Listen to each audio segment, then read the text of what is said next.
कब होगा भगवान विष्णु का कल्कि अवतार? पुराणों में कल्कि अवतार के कलयुग के अंतिम चरण में आने की भविष्यवाणी की गई है। अभी कलयुग का प्रथम चरण ही चल रहा है, लेकिन अभी से ही कल्कि अवतार के नाम पर पूजा पाठ और कर्मकांड शुरू हो चुके हैं। कुछ संगठनों का दावा है कि कल्कि अवतार के प्रकट होने का समय नजदीक आ गया है, और कुछ का दावा है कि कल्कि अवतार हो चुका है। कल्कि अवतार को लेकर हिंदुओं में यह भ्रम और मतभेद क्यों है? क्या शंकराचार्य इसे स्पष्ट करने की जिम्मेदारी नहीं रखते हैं? वर्तमान में भगवान कल्कि के नाम पर उत्तर प्रदेश में संभल ग्राम में एक मंदिर बना है। उनके नाम पर दिल्ली आदि क्षेत्रों में ऑडियो, वीडियो, सीडी, पुस्तक आदि साहित्य सामग्री का विकास कर प्रचार प्रसार किया जा रहा है। उनके नाम की आरती, चालीसा, पुराण आदि मिलते हैं। उत्तर प्रदेश में सक्रिय कल्कि वाटिका नामक संगठन का दावा है कि कल्कि अवतार के प्रकट होने का समय नजदीक आ गया है। इन लोगों का मानना है कि देवी जगत में कल्कि अवतार हो गया है। स्वप्न, जागृत और वाणी अनुभवों द्वारा वे भक्तों को संदेश दे रहे हैं। उनकी महाशक्तियां भक्तों की रक्षा के लिए इस जगत में चारों ओर फैल चुकी हैं। अब बस उनका केवल प्राकट्य शेष है। इसका तार्किक आधार यह है कि अवतार किसी समय सीमा में बंधा नहीं होता। उसके प्राकट्य के अपने मापदंड होते हैं। हिंदू धर्म के पतन का एक मुख्य कारण यह है कि हर वह कार्य किया जा रहा है जिसका वेदों में उल्लेख नहीं मिलता है। हिंदुओं के एकमात्र धर्म ग्रंथ है वेद। वेदों का सार है उपनिषद और उपनिषदों का सार है गीता। इतिहास ग्रंथ महाभारत का एक हिस्सा है गीता। रामायण, पुराण और स्मृतियां भी इतिहास और व्यवस्था को उल्लेखित करने वाले ग्रंथ है, धर्म ग्रंथ नहीं। पुराणों में बताया गया है कि कलयुग के अंत में भगवान कल्कि अवतरित होंगे। वे एक सफेद घोड़े पर बैठकर आएंगे और राक्षसों का नाश कर देंगे। पौराणिक मान्यता के अनुसार कलयुग चियारा देदी 1000 वर्ष का है, जिसका अभी प्रथम चरण ही चल रहा है। कलयुग का प्रारंभ 302 ईसा पूर्व से हुआ था, जब 5 ग्रह मंगल, बुध, शुक्र, बृहस्पति और शनि मेष राशि पर 0 डिग्री पर हो गए थे। इसका मतलब 302 + 2017 5 वर्ष कलयुग के बीत चुके हैं और 438 वर्ष अभी बाकी है, और अभी से ही कल्कि की पूजा, आरती और प्रार्थना शुरू हो गई है। माफ करना, अभी से नहीं, करीब 350 साल से उनकी पूजा जारी है। यह अवतार भविष्य में होगा या नहीं, यह अभी अनिश्चित है, लेकिन लोगों को कौन रोक सकता है पूजा करने से? मूर्ख लोग तो अभिताभ और रजनीकांत की पूजा भी करते हैं। कल्कि पुराण के अनुसार कलयुग में भगवान विष्णु कल्कि रूप में अवतार लेंगे। कल्कि अवतार कलयुग व सतयुग के संधिकाल में होगा। यह अवतार 64 कलाओं से युक्त होगा। पुराणों के अनुसार उत्तर प्रदेश के मुरादाबाद जिले के शंभल नामक स्थान पर विष्णुयशा नामक तपस्वी ब्राह्मण के घर भगवान कल्कि पुत्र रूप में जन्म लेंगे। कल्कि देवदत्त नामक घोड़े पर सवार होकर संसार से पापियों का विनाश करेंगे और धर्म की पूर्ण स्थापना करेंगे। स्कंद पुराण के 10वें अध्याय में स्पष्ट वर्णित है कि कलयुग में भगवान श्री विष्णु का अवतार श्री कल्कि के रूप में संभल ग्राम में होगा। अग्नि पुराण के 16वें अध्याय में कल्कि अवतार का चित्रण तीर कमान धारण किए हुए एक घुड़सवार के रूप में किया है, और वे भविष्य में होंगे। कल्कि पुराण के अनुसार वह हाथ में चमचमाती हुई तलवार लिए सफेद घोड़े पर सवार होकर युद्ध और विजय के लिए निकलेगा तथा बौद्ध, जैन और म्लेच्छों को पराजित कर सनातन राज्य स्थापित करेगा। पुराणों की यह धारणा कि कोई मुक्तिदाता भविष्य में होगा सभी धर्मों ने अपनाई। क्या ये अवतार हो चुका है? इसके विपरीत कुछ अन्य पुराण और बौद्ध काल के कवियों की कविता और गद्य में ऐसा उल्लेख व गुणगान मिलता है कि कल्कि अवतार हो चुका है।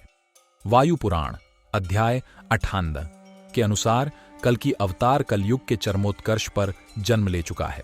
इसमें विष्णु की प्रशंसा करते हुए दत्तात्रेय, व्यास कल्कि विष्णु के अवतार कहे गए हैं, किंतु बुद्ध का उल्लेख नहीं हुआ है।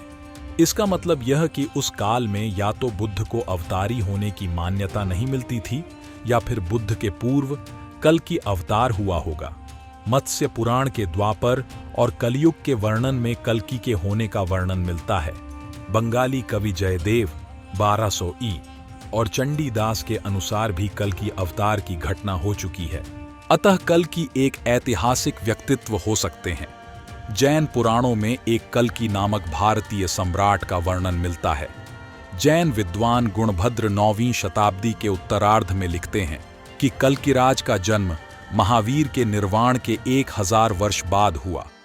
जिनसेन उत्तर पुराण में लिखते हैं कि कल्कीराज ने 40 वर्ष राज किया और 70 वर्ष की आयु में उसकी मृत्यु हुई।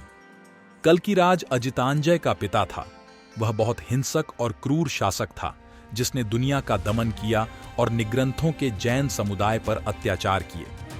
गुणभद्र के अनुसार उसने दिन में एक बार दोपहर भोजन करने वाले जैन निग्रंथों के भोजन पर भी टैक्स लगा दिया था, जिससे वे भूखे मरने लगे।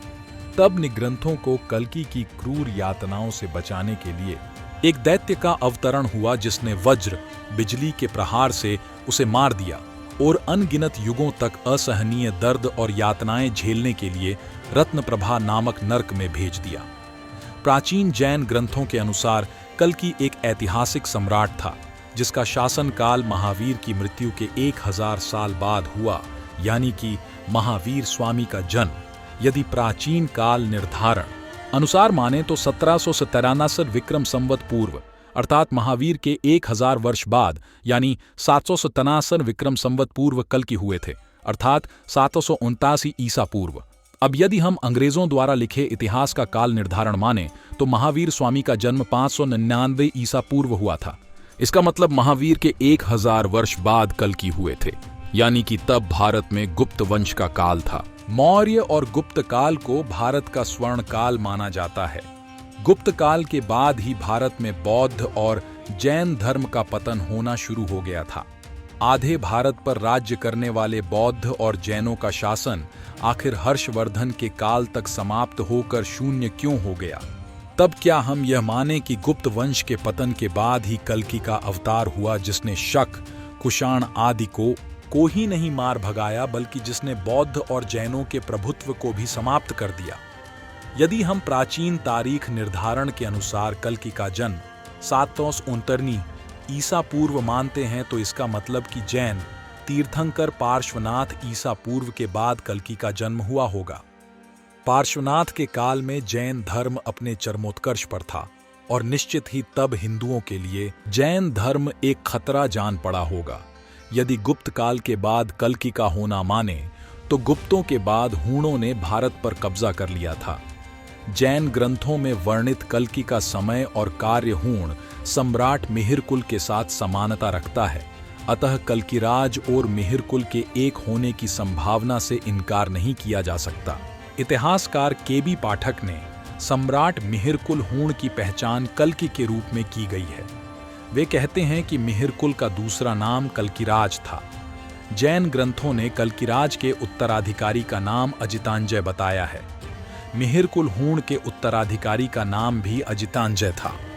कुछ विद्वानों के अनुसार मिहिरकुल को कल्की मानना इसलिए ठीक नहीं होगा क्योंकि हूण कल्कीराज था।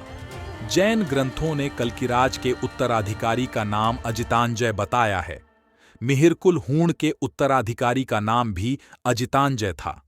कुछ विद्वानों के अनुसार मिहिरकुल को कल्की मानना इसलिए ठीक नहीं होगा क्योंकि हूण तो विदेशी आक्रांता थे, उनको तो इतिहास में विधर्मी माना गया है।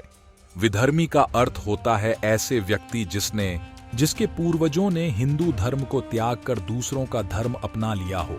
लेकिन ऐतिहासिक प्रमाणों के अनुसार हूण विदेशी नहीं थे। उन्हें प्राचीन काल में यक्ष कहा जाता था। वे सभी धनाढ्य लोग थे।